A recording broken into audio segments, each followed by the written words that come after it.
저도 디스크가 터진 적이 있단 말이죠. 뚝 하는 거예요. 한 3, 4일 동안은 못 움직인 거예요. 아파가지고. 이제 MRI 찍어보니까 3, 4, 5 다 터졌나? 그러니까 디스크 터졌는데 6개월 뒤에 몸무게 반을 드는 거예요. 스네치는 24개, 24kg를 100번 치고.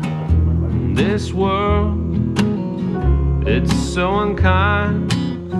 One day you're king, the next you're crucified.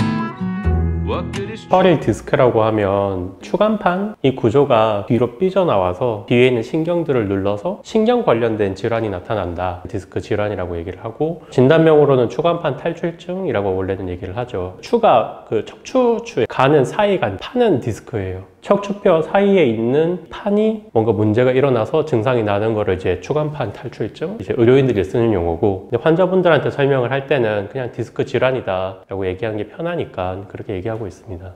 디스크 안에 있는 물질이 튀어나올 수도 있고 부풀어서 신경을 누를 수도 있는데 원인들은 굉장히 다양해요. 무거운 물건을 들다가 이 구조가 불안정해 디스크를 꽉 찌부러뜨려서 뒤로 터뜨릴 수도 있는 거고, 동작들이 좀 과한 동작이 나와서 뒤로 터뜨릴 수도 있는 거고, 위아래에 있는 구조물을 계속 왔다 갔다 하니까 오랫동안 왔다 갔다 하면 여기 느슨해지고 이제 찢어지려고 하잖아요. 그런 상황이 계속 있다가 어느 순간 한번 탁 터지기도 하고.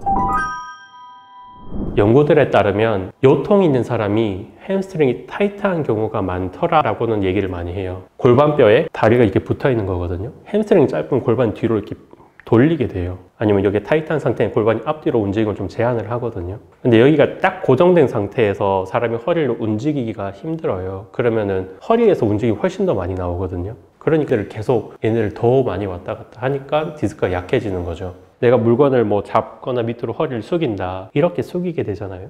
이렇게 와줘야 자연스럽게 숙여져요. 근데 만약에 햄스트링이 짧다, 숙이려고 했는데 이걸 뒤로 못 가는 거죠. 여기가 짧으니까. 그러면 허리를 숙일 때 이렇게 숙여줘야 돼요. 얘를 더 많이 써야 돼요. 그러면은 이 뒤에 있는 조직들이나 뭐 인대들이나 디스크들, 얘네들이 더 자주 늘어나게 되거든요. 이게 계속 반복되면은 거기가 턱 끊어지게 돼요. 근데 인체에서 그게 제일 많은 부위가 허리에서 보면 4번, 5번, 걔 위치가 이제 딱 여기에요. 골반 있는 부위. 척추뼈 같이 이렇게 움직여주면 좋은데 얘가 안 움직이니까 여기서만 왔다 갔다 할 거 아니에요. 그게 이 부위예요. 햄스트링이 유연해져야 골반도 같이 움직이니까 허리 쓸 때 그나마 좀 유리해지는 거죠.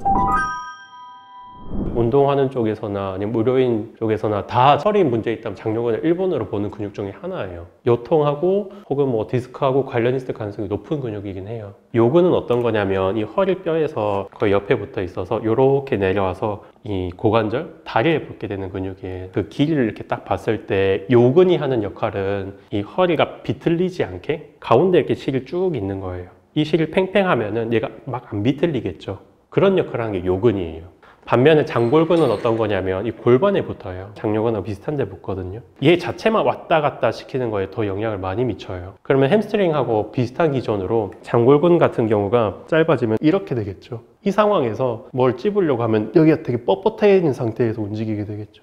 이 굴곡을 엄청 많이 만들어요. 얘가 너무 과도하지도 않고 너무 이렇게 하지도 않고 적절한 상태를 만들어주는 게 중요하거든요. 근데 이게 딱 사진 찍은 것처럼 그대로 있는 건 아니고 상황에 따라서 이걸 만들어준 능력이 있어야 돼요. 추간판 탈출증의 정의는 얘가 튀어나오는 게 아니라 튀어나와서 증상을 일으키는 신경 관련된, 튀어나왔는데 아프지도 않고 디스크 증상도 없으면 문제가 되지 않아요. 전혀 무서울 거 없습니다. 증상이 무조건 있어야 돼요. 통증이 있거나 정상적인 기능을 못하거나, 그거는 이제 질환이 돼요. 근데 그런 게 전혀 없는데 그걸 질환이라고 부르진 않죠. 환자들은 그거 제일 많이 물어보세요. 다리 저린 것도 없어졌고 근력도 다시 돌아왔고 허리 아픈 것도 없어요. 그러면 두 번째로 물어본 게 뭔 것 같으세요? 디스크 들어갔나요? 근데 그거는 꼭 필수 조건은 아니에요. 낫는 거에 있어서. 다시 원상복귀 시킨다는 개념보다는 좋아하는 활동이나 내 직장 생활이나 이런 거에 할 수 있을 만큼 다시 만들어줄 수 있는가, 그 정도 수준까지, 아니면 그거보다 더 강하게 해줄 수 있는가, 이게 재활이에요. 많은 분들이 그래서 엄청 원해요. 디스크 터지면 다시 넣을 수 있는가. 근데 그거는 중요하지가 않아요. 증상이 없으면 이거는 문제가 되지 않는다고 보죠. 완치라고 볼 수 있죠. 디스크도 뭐가 찢어지어서 다친 거잖아요. 살 찢어지듯이. 다쳤을 때 회복할 수 있는 기전은 크게 한 3가지 정도예요. 하나는 손상이 났을 때 염증을 관리를 해줘야 돼요. 통증을 유발하는 물질들이 많으니까. 그래서 그걸 소염이라고 하고, 또 하나는 상처가 났으면 이 소염할 애들, 찌꺼기들 이런 애들이 생기면 얘네들 좀 빼줘야 돼요. 마지막으로는 얘네들이 회복할 재료들을 넣어줘야 돼요. 그게 영양을 넣는 거예요. 복구시킬 재료들을 공급해주는 걸 이제 영양이라 볼 수 있어요. 쉽게 말해 단백질들이 필요한 거예요. 수분 같은 것도 필요할 거고, 단백질을 우리가 먹으면 아미노산을 딱 나오잖아요. 그걸 가지고 이런 데들이 이제 이런 구성을 만들거든요. 근데 그 영양분이 함유하고 있는 거는 혈액이에요. 혈액은 혈구 성분도 있지만 영양분이 녹아있는 물 같은 거거든요. 흡수되고 잘 들어가야지 건강할 수 있습니다. 디스크판이 만약 이만큼 두껍다, 이 겉에만 혈관들이 이렇게 좀 분포가 되어 있는데 얘네들의 수분이 흡수가 되려면은 질근질근 눌러줘야 돼요. 옆에서. 쉽게 말하면 움직임이 계속 나와야 돼요. 뼈하고 뼈 사이 디스크 사이에 적당히 넣기도 하고 이렇게 왔다 갔다도 해야 되고 영양 공부를 충분히 좀 들어갈 수 있게. TV에도 많이 나왔고 이 허리 재활 전문가들도 많이 알고 있고 인정하는 스튜어트 맥길이라는 교수가 있어요. 그 교수님이 말씀하시기로는 이 디스크 조직이나 이 주변의 상처난 조직들을 건강하게 만들려면은 보호도 필요하지만 로딩도 필요하다고 해요. 부하도. 스트레스가 들어가야 돼요. 압력이 들어가야 혈액이든 영양분이든 이렇게 들어갈 수 있고.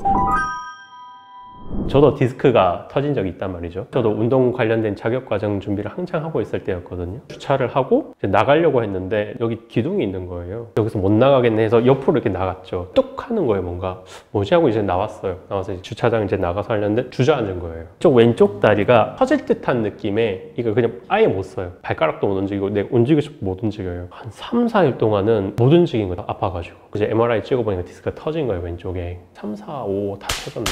완전 마비가 돼 있는 거예요. 그때 아 이게 디스크구나. 허리는 전혀 안 아프고 24시간 내내 다리가 아픈 거예요. 그래서 병원을 몇 군데를 갔는데 한 군데는 수술하자, 한 군데는 애매하다, 한 군데 수술 안 해도 된다. 근데 이제 제가 그때 6개월 뒤에 굉장히 조금 어려운 운동 자격과정 시험을 좀 두고 있었어요. 테스트가 되게 엄격하거든요. 예를 들면 내 체중의 반 정도를 한 손을 들어야 돼요. 그때 제가 80kg면 40kg 좀 넘는 거를 한 손을 들어야 되고 캐트벨 스네치 24kg짜리 캐트벨을 5분 안에 100개를 해야 돼요. 그런 것도 있고 고중량 가지고 뭐 하는 그게 있는데 그거를 6개월 뒤에 해야 되는 거예요. 몇 년 동안 준비를 한 시험인데. 그래서 엄청 절망감이 있었는데 뭐 한방적인 치료도 했지만 또 운동 치료도 좀 재활도 되게 열심히 했었죠. 그때 경험이 있어서 허리 관련돼서 굉장히 열심히 공부를 해봤는데 스트롱 퍼스트라는 테스트 그 시험 과정이거든요. 그걸 6개월인가 뒤에 합격을 했었죠. 그냥 디스크 터졌는데 6개월 뒤에 몸무게 반을 드는 거예요. 스네치는 24kg를 100번씩 하고. 완치는 아니에요. 완치는 아니고 그 뒤로도 그냥 상당 기간 신경을 좀 누른 게 있었기 때문에 피스톨이라는 동작이 있어요. 한쪽 다리로만 스쿼트를 하는. 오른쪽 왼쪽이 좀 달라요. 지금 저는 허리 아픈 경우가 별로 없고 디스크 증상도 가끔 있죠. 다리 좀 저리거나 좌우 느낌이 좀 다르네 그런 건데 그렇다고 해서 제가 뭐 운동을 못 하는 것도 아니고 일상생활 다 하고 있어서 피스톨 이렇게 가서 내려간 다음에 이렇게 올라오는 게 피스톨이에요. 그러니까 우리는 피스톨 할 때 캐트벨 들고도 하거든. 중량 들고도. 이게 피스톨입니다. 근데 왼쪽은 못해요.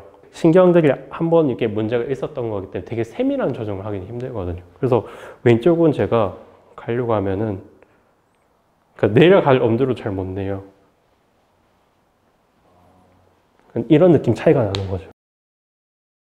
올라오는 건 되는데 그 미세한 느낌의 차이가 나요. 댓글을 잘 안 보지만 저희 운동 능력에 대해서 의문을 가진 사람이 많나요? 아 그래요? Everything looking up, competition wondering what deck I'm pulling from.